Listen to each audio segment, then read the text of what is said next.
I am the founder of Asian Hustle Network, Bryan Pham, the co-founder of Hate is a Virus, a venture partner at Outliers Fund, and currently we started our Asian Venture Fund as well to reinvest back into our community. Welcome to the Vietnamese. I'm your host, Kenneth Nguyen.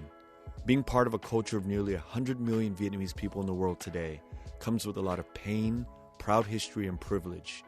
Join me as I highlight and explore the Vietnamese experience from all over the world. Thank you, Bryan. What does it mean to be Vietnamese to you? It means a lot of things, right? And I guess growing up, I wasn't surrounded by too many Vietnamese people for me to understand what does it mean to be Vietnamese. It wasn't until I got older that I realized that the Vietnamese community is pretty darn cool. Like we're so accommodating. We really like to party and we're all about family and taking care of each other, right? So like that's pretty to me very unique about being Vietnamese. First off, before we start, I want to congratulate you for the recent engagement. Congratulations to both you and Maggie. Thank you. It's crazy. It's a big life move, right? And it's like the next stage of life is right around the corner. Yeah, and I commend you for it because I think a lot of the people in your generation today, for one reason or other, it makes sense to me why they don't do it. You know, it makes sense why young people are just not into it. You know, the economics sometimes are difficult, and just getting together, it's a tough thing, right? Yeah, I mean, like listening to our parents' story and like understanding like when they got married, it's like they got married like when they're like 23, 24, right? Yeah. And I'm at the age where I'm like in my mid 30s and all my friends are still single as heck. I'm like, oh man, like when are we gonna have kids and stuff? Like in my mind, I feel like we're so far behind already. Yeah, I look at the younger generation. It just keeps. Well, my generation started with being very late. You know, a lot of us are still not married, and being 40 was when I got married. And then looking at your generation, it doesn't even seem like anybody's interested in getting married or even dating.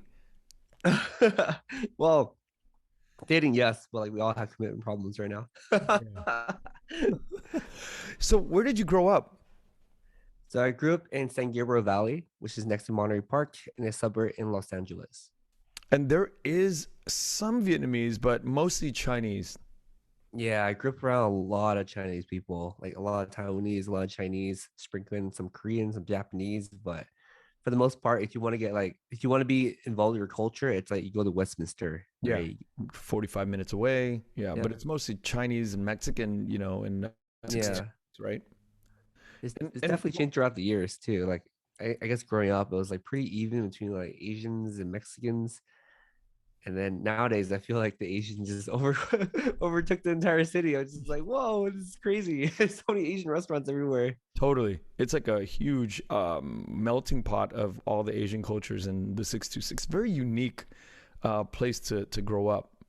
Yeah, yeah. You understand the Asian dynamic really well, right? It's like you see yourself distinctly as Vietnamese or distinctly as Chinese because people make it very obvious that Yeah. you're Vietnamese and you're Chinese, and that's unique to our area because it's like probably like a 90% Asian population in the 626 area. You know, I want to definitely get back into the 626 and the dynamics of, you know, Stop Asian Hate in the Bay Area, and, you know, in the 626 is very different. But before we get to all of that good stuff, I want to talk about AHN because that's what we're really Let's here do for. it. Yeah, Yeah. really here for that. What inspired you to start it? Oh man, lots of factors inspired me to start it. I think at the time I was doing real estate and I realized that so real estate is heavily dominated by the Asian community as well. Like Asian people love real estate, love talking about it, love buying it, like do everything with real estate, right? So I think at the time, like 5, 6 years ago, I started in real estate and I realized that the Asian community was so fragmented, right? Because you're flipping houses. I used to flip houses, and you realize that you run into a lot of problems, and the people that usually bail you out are the people the same ethnic group as you, right? And it's Hmm. like, oh no, I messed up. Like people are like, oh yeah, go find a Vietnamese contractor. He'll do it for cheap. And I realized that the Asian community is so fragmented because like the Korean community would just kind of ignore me, the Chinese community kind of ignore me. I'm just like, what the heck, man? Like we're all one family here. Like why don't we help each other be more abundant? So that was one factor of like, wow, like why is the Asian community so fragmented? But at the same time, when I was working my tech job, I realized that, most of the upper execs are white. And it's like they kind of keep to themselves and don't want to, they have this stigma against the Asian community that we're not leaders, that we're not strong, that we don't speak up, and all these things. And having the idea of like, wow, the Asian community is so fragmented, and yet the only way for us to advance in society is to work together, was sort of like the premise of Asian Hustle Network, right? And luckily for me, I got to a point in real estate where I guess making money wasn't too satisfying for me. Like I had like no purpose, right? I just like just making money and not really thinking much about it. And that kind of led me down the path like, what is the point of life? Like, what should I do in life that makes me happy? And it led me down the question of like, what does retirement look like for me? What does true passion look like for me? And for me, it's like I always like listening to people's story, and I like helping people. So that became the premise of Asian Hustle Network. And then a couple of years later, it's like I kept brainstorming about it. I kept thinking about it. I kept whiteboarding about it. I kept talking to Maggie about it. I'm just like, we need to do something. I just don't know what it is. And I guess when Subtle Asian Traits came out, and I saw the power of Facebook, and I saw the power of community, that I'm just like, we need something like this for the professional side, right? I didn't want people to make fun of our community anymore. I don't want to be associated to food. I don't want to be associated to memes. I don't want to associate jokes, right? We've been Wow. associated jokes for so long. And that's the premise for me to create Asian Hustle Network through a Facebook group, because mainly because Subtle Asian Traits show me how powerful online communities can really be. It makes you wonder, why didn't anybody think about this before? Right? I know, it's crazy. It's Yeah, I think crazy. about that all the time too. Like sometimes I find myself in a position where it's like, wow, like everybody gets imposter syndrome. Like I'm like, wow, like I shouldn't be here. I shouldn't be the leader. Like there's so many more other qualified people than me. And at the same time, it's like, why not me? Why can't I do it? Right? Because every time I make a decision for the community, it always comes from my heart.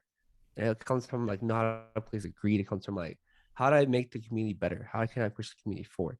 Right.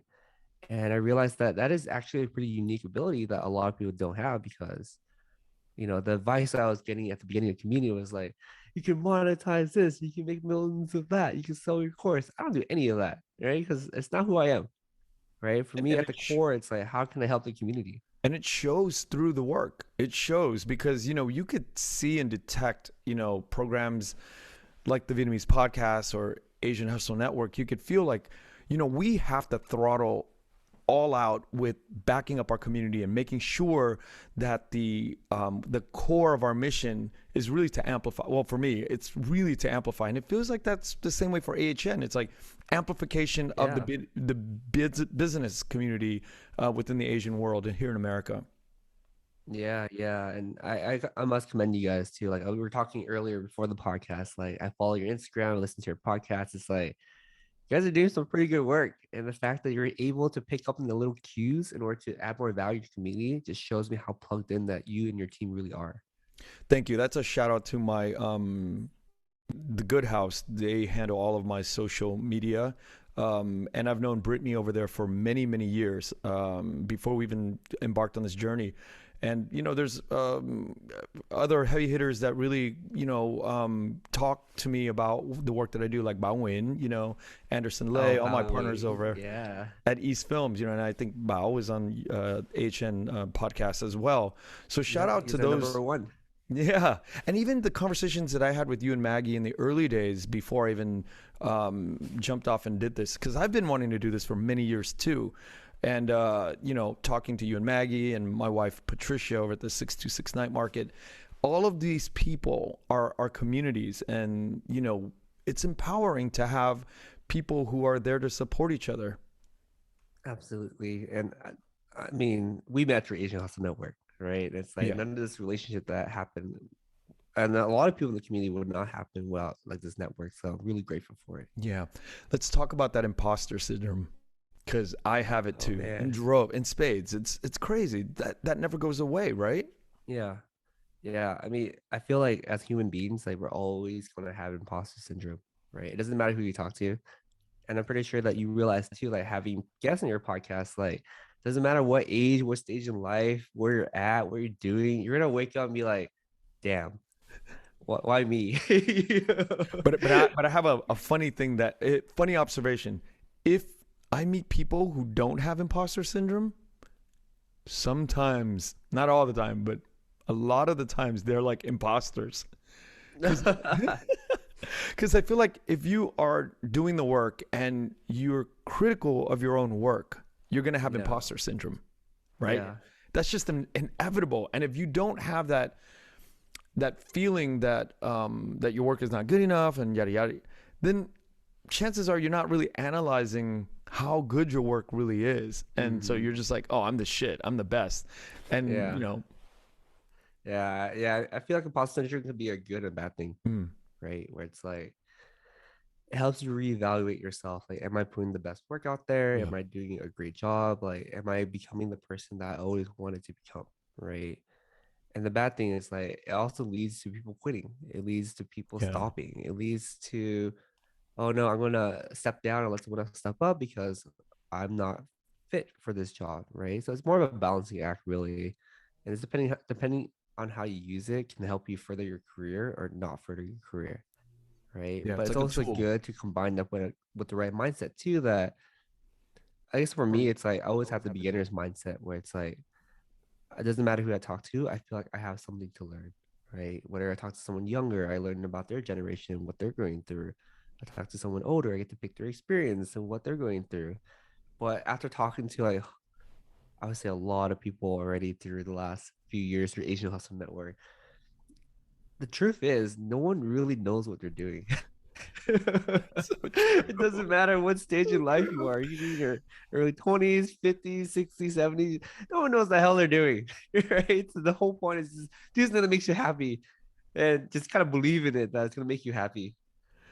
It is so true. Nobody knows. Like it, the the networks, and when you start to really dig into these networks and figure out who the players are, those guys are still figuring it out, and rightly so, because things Exactly. change so quick.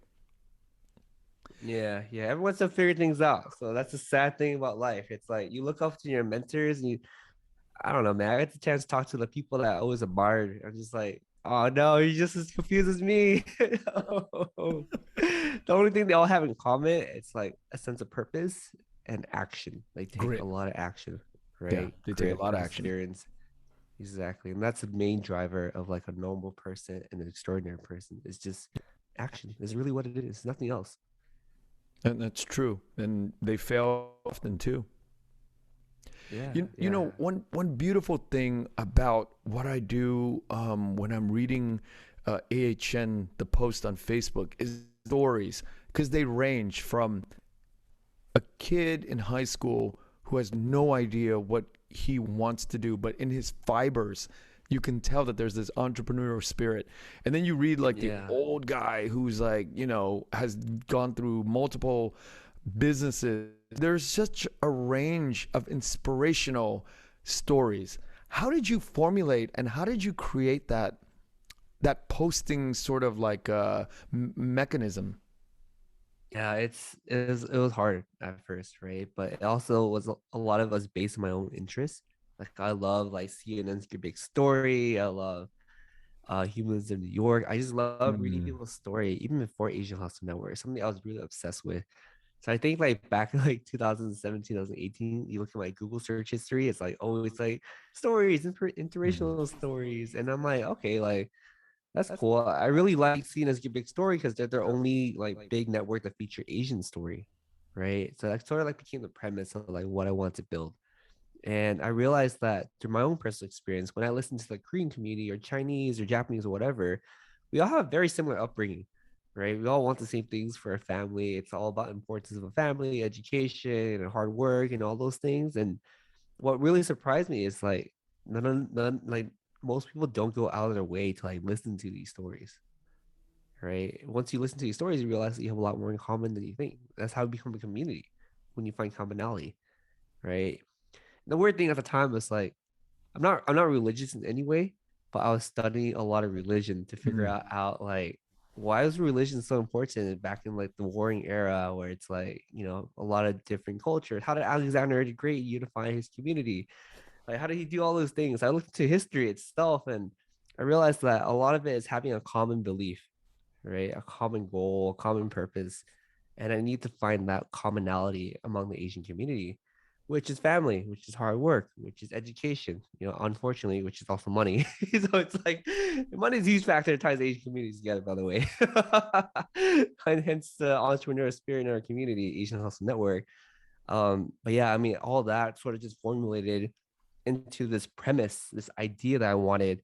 So now I have to structure in a way where it's like it becomes duplicatable in the sense where we actually wrote outlines at the very beginning of our community of how do you share the perfect story? How do you get the best engagement?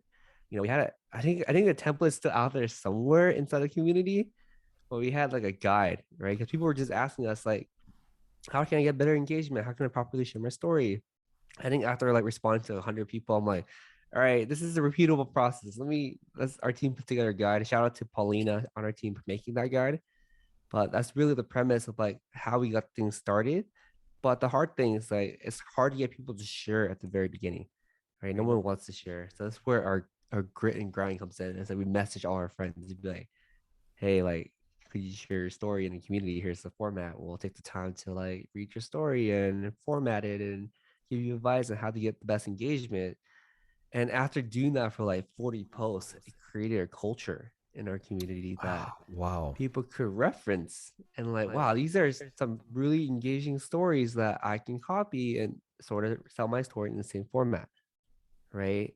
And years and years and years, I mean 2 years now, 2.5 years, people, the culture is there, and it's very self-policing, like compared to what it was before. It's like people report things if they're not right, and they report all these scams, and like Facebook automation and detection is great, but like there are some things that these telemarketers are doing right, where it's like they know how to avoid all the detections, and that's when the community kicks in. That's when the community is like, this is not right. This is our precious community. No one's gonna take Wow. that away from us, and we'll protect it at all costs. And that's the part where I know for most people, when they look at their phone and be like, "Oh my god, I get some of these notifications of your keyword alerts and reports." But I think it's a great, beautiful thing because people care, right? And knowing that people care makes me more motivated and puts the team in the right position to add more value to the community. Knowing the grind and the grit of that story and how the posts evolved is such a beautiful story that you tell, because I kept wondering for all of these months, and every time I see AHN and I scroll and I read the stories, I'm like, how did the idea of, because if you think about like Humans of New York, it's one person writing this wonderful, right? It's one guy writing all of this stuff. But Yeah. you have basically your own community doing that work. And it's done in a way that stylistically it might be different from person to person, but the messaging of the struggle, what the actual activity was, what business idea, it kind of all falls in line in sort of one format. But it's loosey goosey, but it's still, you get the same sense of inspiration walking out from reading a post. Yeah, yeah. And the biggest thing with me, it's like I don't want to control people's narratives. I never have had the mentality at all, right?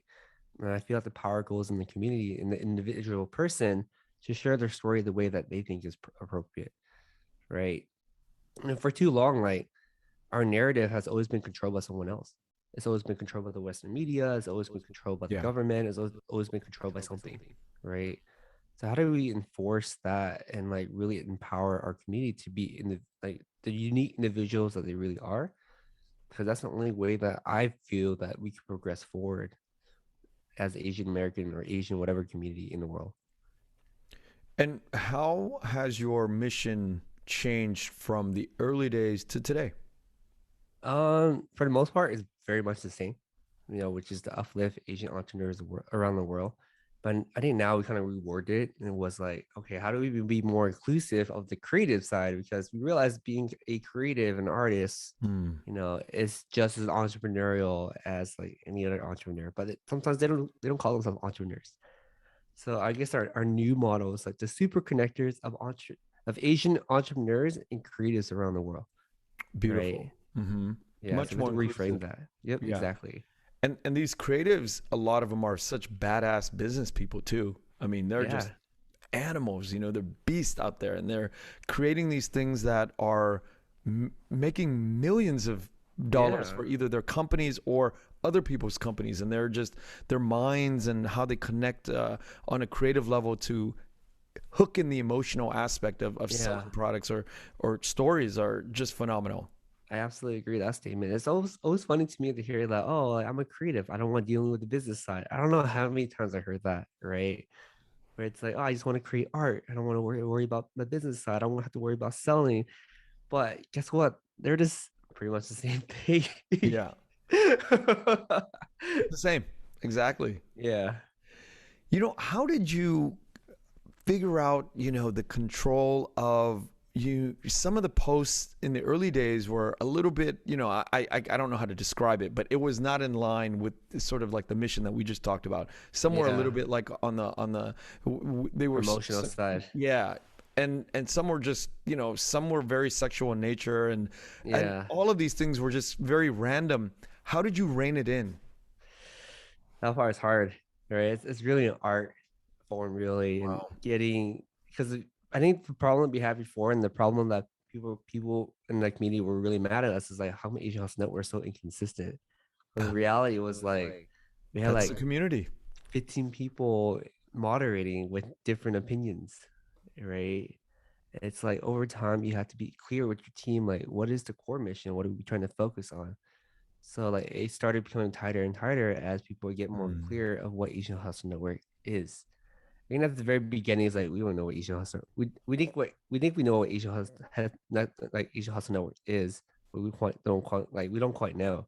But now we have a very clear idea of its soul, its purpose. What is the point of the Asian Hustle Network? So because based on that, it's like okay, we're able to now like moderate correctly, right? Give proper feedback to the community. Uh, like what sort of things are we looking for? I guess before it's like we had such a tough problem like managing the community's expectations Yeah. of our image, where it's like we were afraid to like reject a lot of posts because we wanted to keep the posts keep going, otherwise the community will die, Yeah. right? But nowadays it's a huge, it's better because the volume that we're getting every day, I think we get like 100, 200, 300 pending posts a day, and it's like okay, now we can sort of pick the best of the best that fit our vision to get released, and the rest we'll let them know like you know how to improve to for us to like you know be able to approve their posts in like inside the community.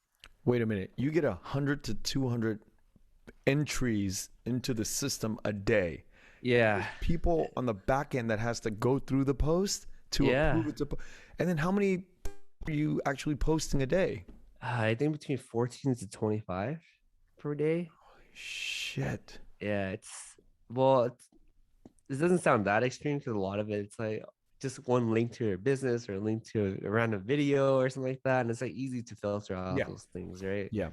But like in terms of like giving feedback, it was probably not like another like 10% of like, okay, you're very very close, not quite there. Let me see if we can help you out a little bit more, right? And we kind of put ourselves in a position where it's like we feel kind of obligated to give feedback because the worst thing that happened for us is for someone to pour their hearts out, share their Mm. story, and not get any engagement on it. That's like the worst feeling in the world because it's just me. To them, they think the world doesn't care. It's my story. No one cares about my story, and we're trying to prevent that by giving feedback and like proper like Wow. tips. That is an amazing point that you bring up, because I've been thinking about this for the last 3 minutes and saying, okay, well, what's like, what is that fair that there's like a body of people that are, censoring what is posted? But the reality is really you are in it to make sure that the people who post get the engagement so they feel like their stories are engaging enough, and it's actually beneficial for them. Yeah, yeah. We always put the community first, right? I think that's Yeah. the part that people kind of forget too. It's like, why is my post not approved? Why is that not approved, right? What people don't understand is that every single post that goes through actually alters the culture a bit, right? Because you let through like all these sexual or promotional posts, it's like it devalues the group and devalues it for everybody, right? And over time, the vision gets eroded, and we can't be this everlasting organization for the Asian community that we want to be, right? Yeah, this whole idea of inclusion and exclusion is a very tricky science. It is. It is. I feel like when you look at like the bigger picture and like the governments and like no one's getting this right. As you get older, you get more plugged in and more aware. You're like, damn, I kind of feel the government's pain, and how do you keep a community together? And it's like it's hard. Yeah, recently Bao had asked me to read The Art of Gathering. We were putting an event together that I invited you to for, for that. And in the book, The Art of Gathering, there's so much talked about regarding intention. And it talks about the idea of exclusion and inclusion. And we are actually doing a favor to our own people who are friends of ours that either get included or excluded. And it could be something as simple as your sister who's excluded from a dinner that you're hosting just for your mom and dad and your own kids, right? It's just, you really have to think about the reasons for doing it. And it is so painful for somebody like me to carry out these. It's just painful because I love to have people, the more the merrier. But I'm learning now through this work that we do have to really think about how we do this. Yeah, that brings up a really good point too.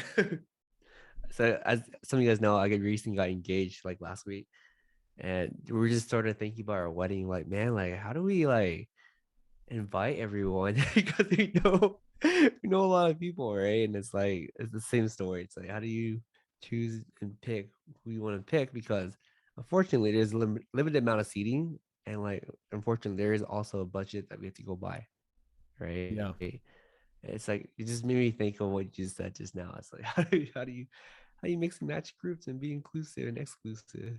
Yeah, I mean, I think I wish that book was around for me. I had access to it before I got married as well, because it really does help you analyze what's important. Really puts it into perspective. This woman worked at the highest levels and, almost at the lowest levels with her friends and family. But, at the highest levels of, in government and corporate situations for people. And really well thought out. She's really thought about this stuff. And it's a painful conversation if you don't have the tools that the book, The Art of Gathering, if you don't have those tools, it could be a very painful process. But this lessens the pain as you begin to understand the dynamics of what happens. Mm-hmm. Yeah, I definitely need to pick up that book and read it some more. It sounds really cool. Yeah. So what are some of the challenges of that whole idea of inclusion and exclusion as you're doing the business, the AHN business? That's hard, right? For the most part, I'm just naturally a very inclusive person. Like I want everybody to be Yeah. involved. Like I just love like just connecting people together, right? But at the same time, it's like you have to have some sort of metric and standard of who you want to connect, because I learned sometimes that connecting people together is great, but when you connect people together that aren't meant to meet, causes a lot more problems, if anything, Hmm. right? Where it's like you have to get to the point where you kind of value people's time really well. It's like they can't just sit around answering some basic questions, or the 30-minute conversation that you set people up with, the 20 minutes is like, how are you doing? It never gets to the point. And it's like, damn, like it also makes the community, it makes me look bad, really. And it's like with the intention to help. So now you have to find people with the right mindset in life, the right goal, the right stage in life, right? Yeah. The right grit. And like that's where I kind of think about like, okay, like how can I match people up with similar energy, similar stage, or not even similar stage, like one person that can help this person break through, you know? And I think that all comes down to a lot of EQ when you listen to a Yeah. person's conversation, because when you hear a person's perspective and story and where they're at, it tells me a lot about who they are as people. And I realized that the thing is like when you intently listen to people's stories and what they're asking for, it's very obvious of what they're looking for, right? They're trying to sell a course, they're trying to do this, they're trying to raise money. It's always, you have to be aware that it's always coded and like, I want to help the community. They always say that I want to help the community, but when you listen to it deeply enough, it's like you're helping yourself, you know? And that's the part where I kind of have to sense out and like, okay, vet that part through. Because to me, it's like if I can sense that you really are selfless, I'll push you to the top, Hmm. right? And for me, it's like there's a lot of people who are like, oh, like I think you should host this event. It'll help the community out a lot. But here's my venue, here's my businesses. You can use me for everything. I was just like, dude, you're just helping yourself, you know. And it's pretty easy to detect those type of people. So that's like my first vetting process is like Hmm. listen intently with the intention that, you know, give them the benefit of the doubt. They're here to help the community. But what people want and what people think, and people, I think people underestimate how smart people really are at different Yeah. ages, right? And it doesn't matter like if you're a teenager or in your 20s, 30s, whatever, like we all have the ability to detect BS really fast. I, I really do think that it's hard to work with in this space, especially with the idea of community first. It's a very difficult thing to practice because ultimately we have limited hours in a day. We need to make money. We all have this economics of our life. And, you know, when you think about community first, it's counterintuitive to making money. It's counterintuitive. You're like, I got to give away all this shit. I got to give away my free time. But in the community building is sort of where the growth of this happens. Yeah, yeah, they're highly connected, by the way. I fully, I mean, it sounds really weird for me to say, but we got to the point where we had to monetize our Asian House network. Like, we can't be, just to get, just to give your listeners an idea of how selfless we used to be. We hosted 9 events around the world and we made it free for everyone, right? And like we ate the cost because our vision was to create this community that was more inclusive. Like we didn't really like we didn't look for sponsors, we didn't ask people to pay for anything. But we realized that there is a key difference of doing things from your heart and being sustainable and economical, right? Because like I realized that we had our first wave of attrition in like mid 2020, and that was like the first time they hit me. I was like, damn, like passion can only get you so far, but if Yeah. you're not feeding your team and you're not building the resources, everything will come crumbling down super super hard, right? And that's like one thing I realized with community building. It's like with the community, when you have great intentions, it's like people will always come to you with more and more opportunities, right? And that's the thing too. And that part led me down to like meeting our key sponsors like McDonald's, Kia, Toyota retail recently. And it's like there's opportunities everywhere, but that vision is like you have to keep the resources abundant for your community and sort of just find other business models through like corporations that that want to reach your community. Yeah. Make sure that your brand messaging is aligned.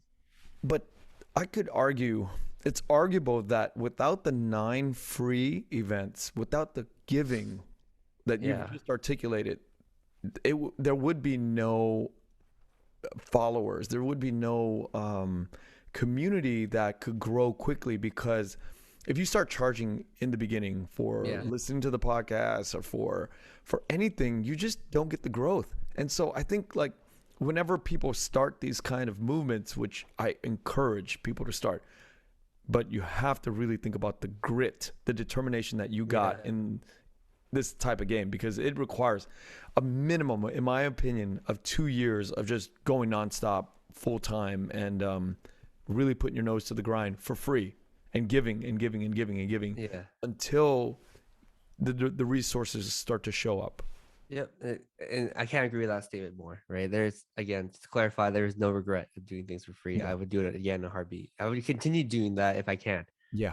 right? Like I said, the turning point was like, damn, half my team's dropped me off. It's like, what do I do? I had to take care of them, you know? And that's the painful part of managing everything. It's not just like the external side of like taking care of the community itself, but like internally, it's like, you know, people were all into our mission that we're developing like mental health issues from being on social media too much, and dealing with all these internal things that complaints and messaging and anger, and you're like, man, like it kind of sucks dealing with people, right? But at Yeah. the same time, it's like people also make the world really beautiful.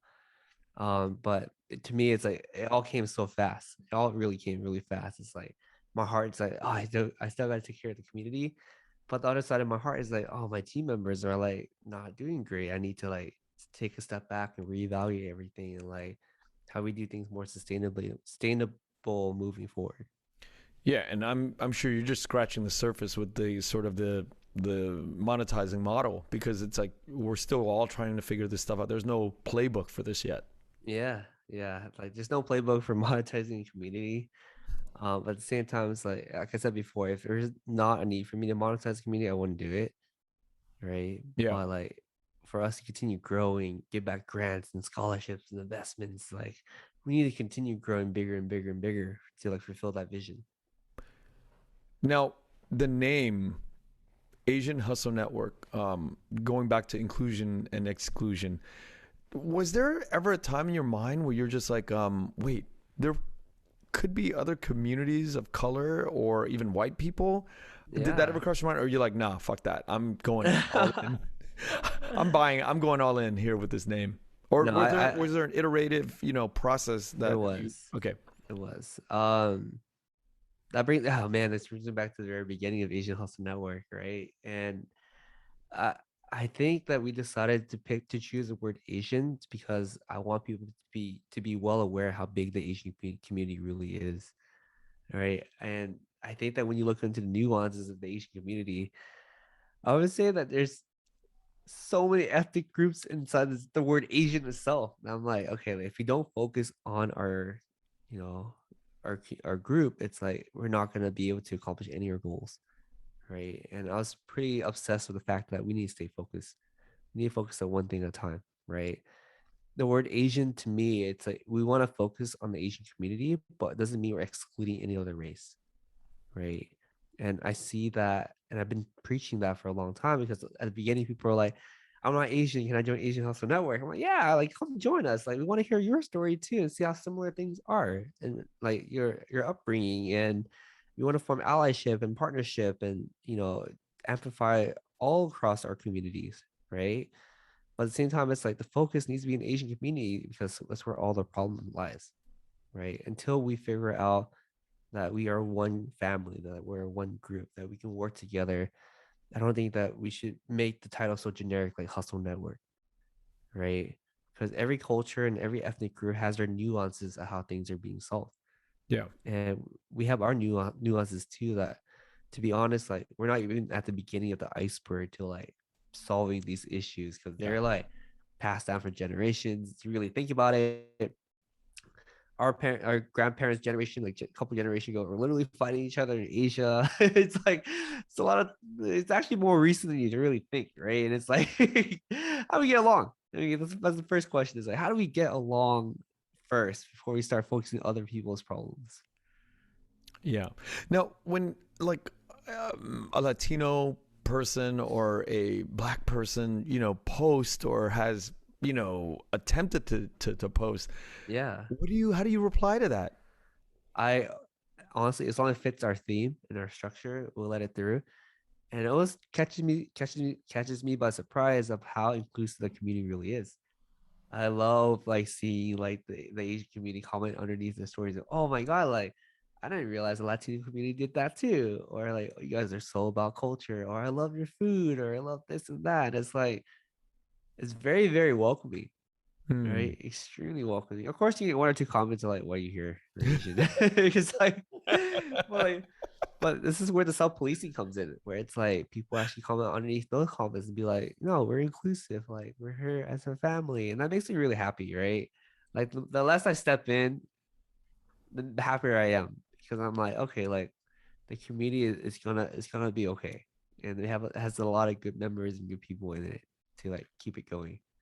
Have you ever lost it, like online, where you're reading shit and this is up, and I gotta step in and I gotta do something about this? Many times. Can you give me some examples? Yeah, I think there was a recent example even yesterday where it's just like I think someone commented underneath someone's post is like, "Oh, are you a fucking guru? Like, get the fuck out of here! Like, fuck you." I was like, "Dude, like, chill." You know, that's not the culture we're trying to build. There's more constructive ways to say something like that, And they were right? commenting on somebody else's post or something? Yeah, yeah. And luckily for us, like we have pretty good keyword detections in Facebook where it shows us immediately on my phone. I'm like, whoa, within like 1 or 2 minutes, like we caught it. Right. That's how fast we usually are like catching these things. So And you jump in, and what is the process of removing it, or do you, yeah. what do So you if it's like too vulgar like that, we automatically remove it and we find time to like DM the person and be like, hey, like this is not acceptable. Right. This is not cool. Um, and then more likely we put them on a 14-day suspension where they can't comment or something. And at that point, it's like they have the option to leave or become a better person, and right? what kind of replies do you get It generally? ranges. It ranges. Sometimes I'm so sorry, I understand. Or it's like, fuck you guys. Like, I don't give a fuck about this. It's like, you get to the point where it's like, you That's can't make bullshit. everyone happy, but you have to keep the mission intact, right? And as long as you're clear with the criteria that you want, it's like people understand that this is what the vision is for the community. Now, what was it like working with your girlfriend at the time, now fiance? Oh What kind of man, challenges, or what kind of the good things, or all of it? I want to hear it. working with her has always been really fun, right? Because I think she balanced me out a lot. For me, it's like I'm like the chaotic one with a lot of different ideas, and I want to Yeah. execute a lot of different things. And most of the time, I do execute them to the highest level, but I have a habit of like burning myself out, and that's where she kicks in. She's like, "Baby, maybe we should cut down some of these projects. What's most important to us?" And she comes more at like my operation side, where it's like, "Are you thinking about this clearly? Like, I know you can execute, but like, can you do this to like 115%, right?" And just having someone there to like keep me balanced and like keep the organization balanced, and I keep her balanced as well. Because Maggie does have a habit of like self doubt, which is something that I never. It's not part of my vocabulary. I don't have any Yeah. self doubt, right? And it's like we balance each other out by pushing each other forward. But it's not all rosy and rainbows. We have a lot of times where we kind of bump heads a bit, or Yeah, how absolutely. how we want to execute certain things, or what should come first or what should come last. But we learned that it, our intentions are there as long as we remember that our goals is very similar. That if we really like pen and paper it down to like what's important, it becomes pretty obvious to like what you come first and what doesn't come first, right? And it's pretty easy to let your emotions kind of kick in too and be like, no, I'm right.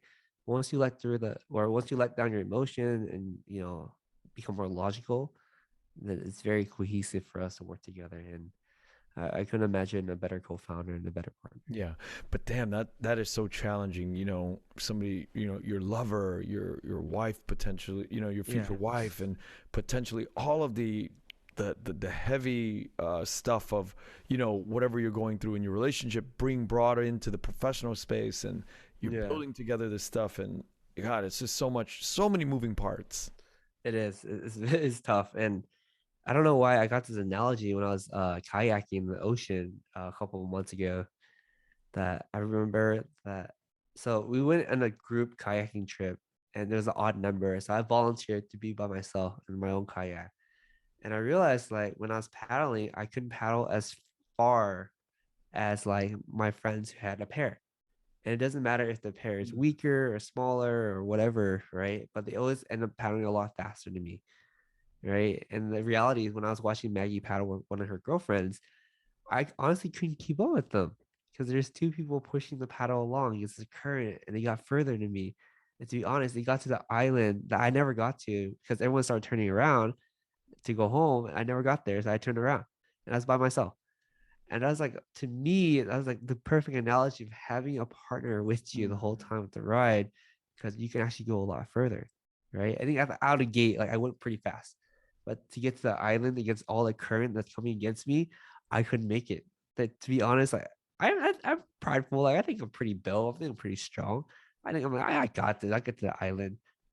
I couldn't get there, right? And it takes a team, it takes people to go further. And that's a great analogy to like, I don't know why. When I was in the kayak, I was just thinking about business, and so grateful to have Maggie as my partner because I'm Yeah. like just pushing along together, chugging along, that gets us so much further along. It's a beautiful analogy. And whatever fighting or infighting happens on the kayak, I mean, you're still paddling. You still got to get to where you got to go. But, Yeah, it's tougher by yourself. definitely tougher by yourself. And especially if in this day and age where we're all wanting to just kind of be by ourselves. And because I think, the screen time, social media, all of that fulfills a different sort of like, takes care of the lonely factor that people my generation, we didn't have any of that. And so you always wanted to be paired up. But today, we lose sight of the fact that with two people who really genuinely have one goal in mind, it really pushes you, and it makes you grow as a human being too. Yeah, The difficulty of being with somebody really does help push you to grow if you can find somebody who's willing to be open-minded about change. yeah, absolutely. I think for us, it's like, the hard part, it was like, how do you distinguish a business and relationship? Because like, Yeah. I think that in the first year of Asian Hustle Network, like we just talk about the organization every minute of the day, and it's like we lose out all the quality time, and Mm. over time we realized that was a problem, right? So what we actually do now is like we schedule in date nights, we schedule in quality time where it's like phones down, not talking about business. You have to talk to each other about like, how are you doing? What's on your mind? What are your goals? What are your concerns? Because it's so easy to like get into the groove of things professionally and lose the personal connection that makes your relationship great, right? And I think it came out randomly too, like from a random fight that we had. It was like, you don't even know what I'm going through. I'm like, oh shoot, that's right. Like, we work together every day, and how did I not know that? Yeah. Right? And that's the part we have to learn about boundaries, like time management, distinction, intentional conversations, all these things in order to like make a healthy relationship again. And it's a living, breathing thing, right? If you don't work on it, it goes away.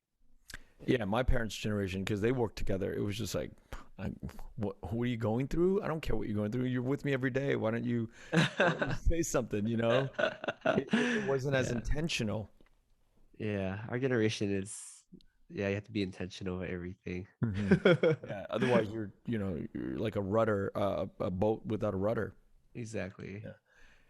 The stop the hate um, movement and the idea of all of this violence perpetrated onto Asian people.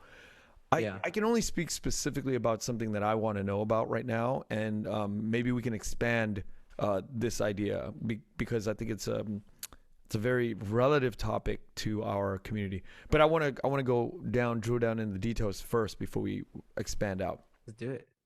So I've always wondered why, and maybe I'm just misinformed. I'm here to ask questions. Why is there more of that happening in the Bay Area? Because you have connections to both Bay Area and SoCal. You're very well Yeah. versed with both these locales because of the way you grew up and the way you lived in your career. Why do you think that or is there more happening in the Bay Area versus SoCal? And what's the dynamics of all that? Yeah, that's a great question, right? I think personally in SoCal, it's more of a driving city where it's like the opportunity to like harm someone is Mhm. much less because you're always inside a car. But SF is like there's almost like no car culture. It's like almost looked down upon because you're hurting the environment. There's no parking and you're always get your car broken into. So reality is like you need to walk everywhere in order to get anywhere. And whenever you walk anywhere, it's like you have more opportunities to be attacked.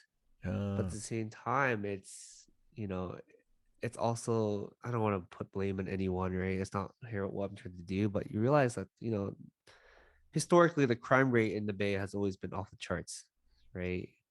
And you look at the policies and everything, it's like, the DA is like letting people out on a warning from like robbing Walgreens or things like that. And I think that over time people got accustomed that they can get away with anything and everything, right?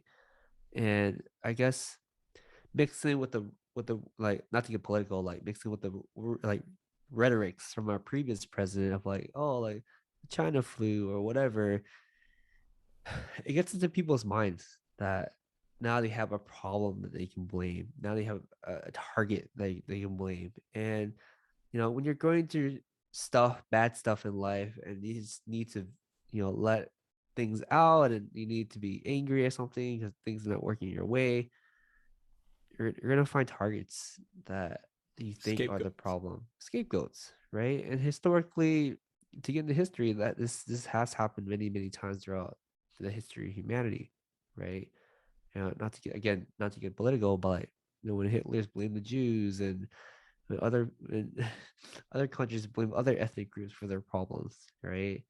And that kind of falls in line with like what we're seeing right now. It's like, we're always, when you listen to like these crime videos and hear like what they actually say, it's like you hear stuff like, this is your fault, this is the pandemic is your fault, like this is blah blah blah. And it's like, damn, like this is scapegoating, and it comes from like the system itself that started all of this, right? And we can't neglect that, because the system enables the mentally ill and Hmm. the frustrated, and the people don't have their own internal systems to deal with their frustration, to like go out there and like do all these horrific things in our community. That's what I realized. Yeah, and then the really sad part of all of this is like the attackers attacking. It's we're all living in the same community, Yeah.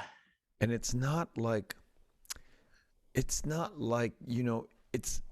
a skin problem or a skin tone issue where it's like truly some ideological shit that's come, like what you said, from the previous setup. I mean, the rhetoric from the previous setup. Yeah, we don't want to get political, but at the same time, it's just like, God damn, we're all in the same boat together, and how could this have happened now? Yeah. And then the They're so white, backwards now. the white, the white societies, the privileged society, the more upscale, they're like unscathed. It's like, but Yeah. it's all of us hurting each other at the bottom, and it's like Yeah. nuts. Yeah, and that's the thing too. It's like you don't really understand that the systemic racism and like all these things in place, and the nuances that happen. It's so easy to pit black against Asians or whatever, right? I never really try to get to that point where it's like, oh yeah, it's all like we're all being attacked by the black community. It's not that. It's not true at all. No, but Systemically, it all links together from like the white side and the black side. It's everyone's fault, really. How this is created. but I can imagine though, and this is something I wanted to ask you too. It's like the business community in Asian America are predominantly, they're a lot of it is conservative folks that have Yeah, ideas about, blacks attacking Asian. I mean, so aren't you having to contend with that question constantly? all the time. Right? And I guess from the back end side, where a lot of people can't see, it's always like, why the black community always attacking our community, I right? get that all the time now too. Yeah, you probably have an idea of like why we need to stand up for ourselves and like go out to mess up their community. I'm just no, just not No. doing things right. oh, oh, man, and that's how we created hate is a virus, right? Because at the end of the day, it's like hate really is a virus. It's pretty much the basis of everything, and that's the way for myself to be extremely political and like extremely like quote unquote woke, right? Because you can't, unfortunately, in my opinion, like you can't really have that type of mentality Asian Hustle Network, because the foundation they were built on, the Asian community, is so fragmented and thin already that any sort of any sort of big opinion will like tear the community back apart. We start Yeah. at square one, right? So I ready to start a brand new community with the purpose to like stop being hate, stop being Asian hate, stop being hate in general. Like let's be political as you want. Let's talk about this. And let's talk about systemic racism. Let's talk about the rhetorics. Let's talk about everything. Let's talk about political stuff, like the policies, the DAs. Like that's how we get people to understand like there's more than just like we want things to be black and white, right? It just makes life a lot easier. It's like you're a bad person, you're a good person, but the reality is like there is a lot more that goes into that. We just have to educate ourselves to learn more. And many times people like me, we're just lazy. We're just lazy. We don't want to hear about it. Every time I see political headlines, I'm the first guy to get turned off. Hate is a virus. Stop Asian hate. I'm like, it's just too much. But at the same time, we need to it's like going to the gym. I mean, it's a stupid analogy, but you have to go into the gym to work these issues out. And you got to like get in there and like really push yourself to like learn it. And I find myself at the tip of the iceberg, just trying to get through the day and not avoid these topics. And it's not only just for myself, but obviously for my community work. Yeah, it's tough, really. Like we all Nobody have wants to so hear many it. things that in our lives Yeah. that yeah, this just sucks adding one more thing, but like just having the sense of awareness and education, it's like, okay, you're a little more understanding of like what needs to be done, right? And in my mind, at least, I'm like, damn, like we need like more leaders than just a handful that we have now, right? I think I can only name like five Asian political leaders, and it's like they've been elected for a long time, right? So how do you get like a new blood, new opinions, new ideas to come in, right? And like really change things up and make things better. It's hard. Yeah. There's so much I mean, it's a thankless job. Oh, everything everything we do is quite thankless, but it's for the community. So you have a lot of interests. You have a lot of things that you have going on in your life, both inside and outside of business. How do you mitigate and how do you juggle it all and prioritize things? Yeah, so I guess from like a mental health standpoint, I try to see things as not work, but more fun, right? And the question I always ask myself is, if I had all the time and the money in the world, what would I do? And it always comes back to this. It always comes back to like, I want to help the community. I want to progress our community forward. And originally, I thought that was just me, so I talked to a bunch of my other friends too, and just out of the blue type of thing. It's like, you guys have all the money in the world. What do you guys do right now? you know, and the first thing people always say is, "I want to travel, or I want to like build a nonprofit or something to like help the community." It always comes back to helping other people, right?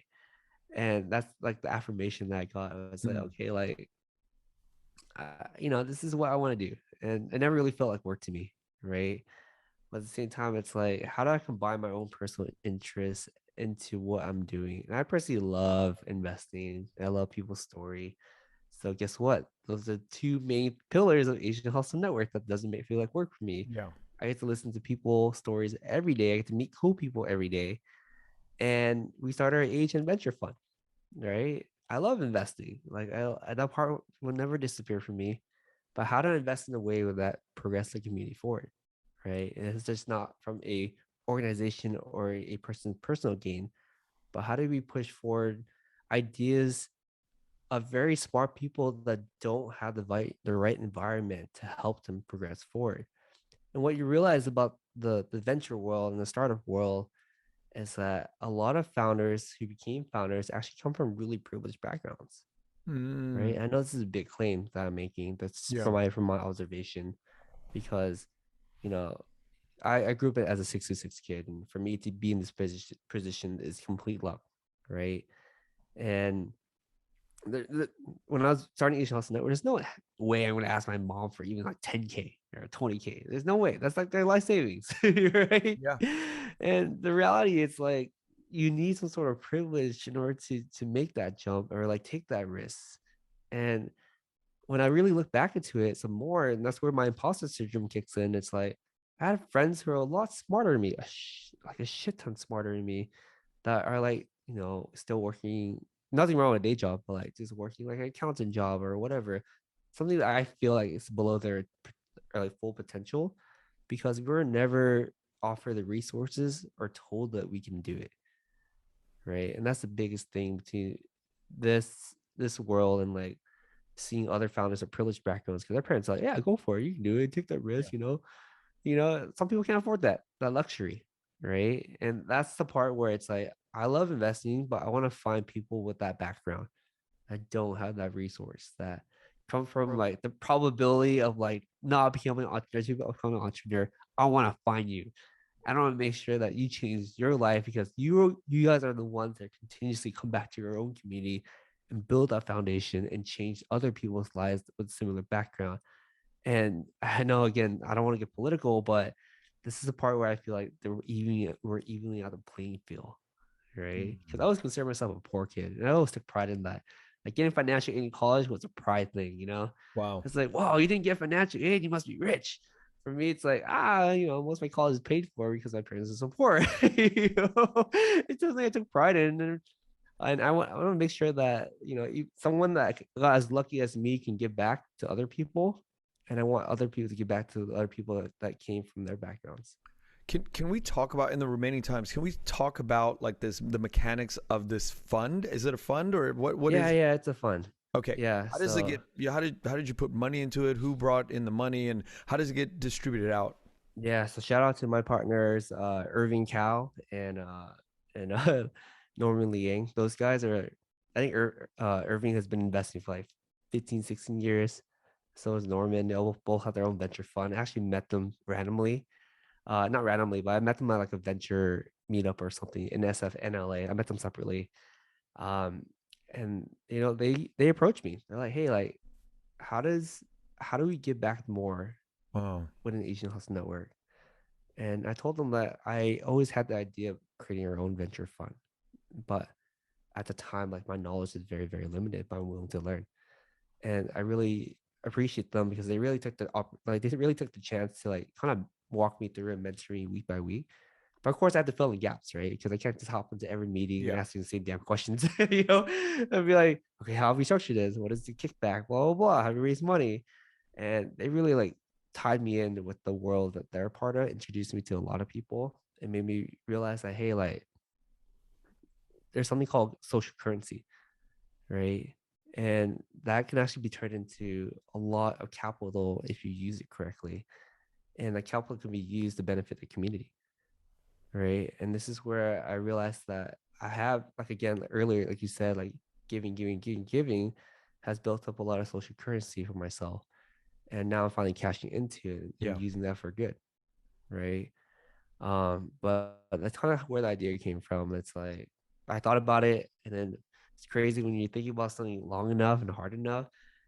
The universe is like, yo, this is how you do it. Wow. Seize it. This is Yeah. your opportunity, right? I always find it so fascinating. Like whatever that I want to do, and I feel kind of obsessed with it. And that the next time I go out or something, like the universe presents itself. But you have to be aware of those opportunities and what you want, because the more intentional you are, the more intentional the universe to help you out. Yeah, that sounds like a lot of woo-woo magic, but it is so It's true. so crazy. It's so crazy. Like, but I mean, if you think about it, right? Like, if you have intentions and you don't put actual words to the ideas, how the Yeah. hell is it going to materialize? It's very simple if you think about it on that level. It's a very simple dynamic. You have to like think it into words, and those words are what materializes into reality. Yeah. Not just that, it's like thinking about it long enough and hard enough and like strategically influence your subconscious mind to make those decisions. Right. Because subconsciously, why would I be attending all these VC dinners? Mm. Right. I found my way. I remember asking people, hey, like, can I learn more about your fund? Can we set up a Zoom call? Can we do this and that? Yeah, yeah, come on, learn about our fund. Like, come to our event. We're actually having a mixer. We're having this and that. And I think that, although those decisions may seem intuitive right now, but at the same time, it was from like my subconscious mind, like just doing that because this has always been something I've been thinking about, right? And subconscious mind is like, let me help you out. Let me push you forward. And when you Wow. go to these things, yet the probability of meeting the right people to help you is much, much higher. And that's exactly what happened. Okay, but there's a problem to this. There's a flaw to this Yeah. model, which is this. What if you don't have the natural inclination to keep drilling down and being obsessed about it? That's a problem that some people don't have, right? And Yeah. so it's like chicken and the egg. If you don't have the ideas or if you don't have that internal drive, how do you develop it? How do you, because there's a lot of people who want to be entrepreneurs, who want to Yeah. have this seed of this drive, but they don't know where to foster the growth of that initial seed. So how does that Yeah. even happen for somebody? So I think it starts with yourself, right? It starts with who you are as a person. I think a lot of us have this feeling that we want to do more great things, and it's always in here. It's always in your mind, and it gets lost in there because you just get lost in your thoughts, and you just have a lot of things to worry about.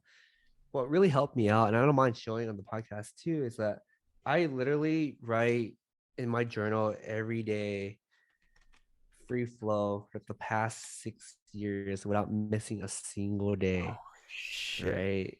And what really helps me is that it's sorts out my thoughts. I write for pen and paper, and I realize there's a sequence, there's a pattern that, you know, I want to do something like this. And it becomes more and more obvious that that should be my first priority. And when I pinpoint that as my first priority, now my subconscious mind can run into action and connect the dots for me, right? Because a lot of people don't take the time to organize their thoughts. They don't take the time to organize their emotions. They don't take the time to understand who they are, what their potential, what their strengths and weaknesses are, right? A lot of us just like comparing to each other. Oh, I want to do this. I want to do that. But I don't know. But everyone has a potential if you're able to sort things out. And once you sort things out, great things will happen. Bryan, I feel so honored and privileged to get that little bit. I mean, I've heard about journaling all the time, but I see what you do. I mean, I see the ecosystem that you've built, but now it's a very clear thing that if you're not journaling, you're not organizing. If you're not organizing, you're not watering the seed of the dynamics of the intention. Yeah. And in order to get this all out, you have to do the work and you have to sit. Now, what are you writing? While you're journaling? So my first 3 bullet points are always my goals. My goal is always like purpose, people, process. Right. Those are 3 things I live by. Am I doing things I want to do? Am I helping the people? And am I organizing things into a way that's constructive? Right. So people, purpose, people, process. And the next thing I write are 3 things I'm grateful for. Because as human beings, before I started writing why I was grateful for certain things, I was oftentimes very ungrateful, right? I'm like, how come I don't have that nice car? I don't have that nice house. I don't have like all these things, right? It's easy to follow down my path. And I realized that keep myself in check. I'm like, what is important to me is most important, right? And I think by starting that, I started to eliminate a lot of my materialistic ideas of what success is. Right. I started like, I don't need that. I actually don't need that nice car because it doesn't make me happy. Right. I'm not saying you shouldn't do it. If you have the opportunity to do it, I would say just do it. But realize that it's just a material at the end of the day. It doesn't bring you full happiness. Right. And a lot of things lately I've been writing about that I'm grateful for is that I'm grateful for good friends. I'm grateful for my health, grateful for my parents. Right. Because those are the things that are most important to you in life. And you don't continuously remind yourself. It's easy to forget. It's easy to especially I guess in my positions, like you meet a lot of privileged people, or you're like, oh, why did my parents teach me that? Or I wish they were more rich, or why should I have that growing up? It's so easy to do that if you don't fall into the habit of being grateful for where you came from, what you do have already. Right. And all comes back to like keep yourself in check and keep yourself happy. In Vietnamese, we have this saying, I'm going to bust it out right now, "Tuổi trẻ tài cao," which means Yes. you are young and you have high talent. Yeah. And today I learned that more about you. We know each other for no. a few years now, and it truly showed today, the depth of the way your process goes. And I am very grateful to have this opportunity to speak with you and to have you on the podcast. Thank you so much, Bryan. You're doing great work. Like I remember us talking like almost like a year and a half ago about you starting a podcast. And here you are. It's alive. Well, you have a lot of fantastic guests. Your Instagram's amazing. So keep up the great work. Thank you. Shout out again to Good House, the team that manages the social media side. And Bryan, thank you once again. And we'll talk again soon. Definitely. Thanks for having me on. Thank you. Thank you for listening to The Vietnamese with Kenneth Nguyen. The Vietnamese is produced by Brittany Tran. Special thanks to Jane Nguyen, Catherine Nguyen, Tina Pham, Sydney Jamie, and Christo Trin. Please find us on Instagram, Facebook, and TikTok at The Vietnamese Podcast. You can also find us on YouTube, where you can subscribe, like, and comment. Please rate and give us a review wherever you find our podcast. Thanks again for listening.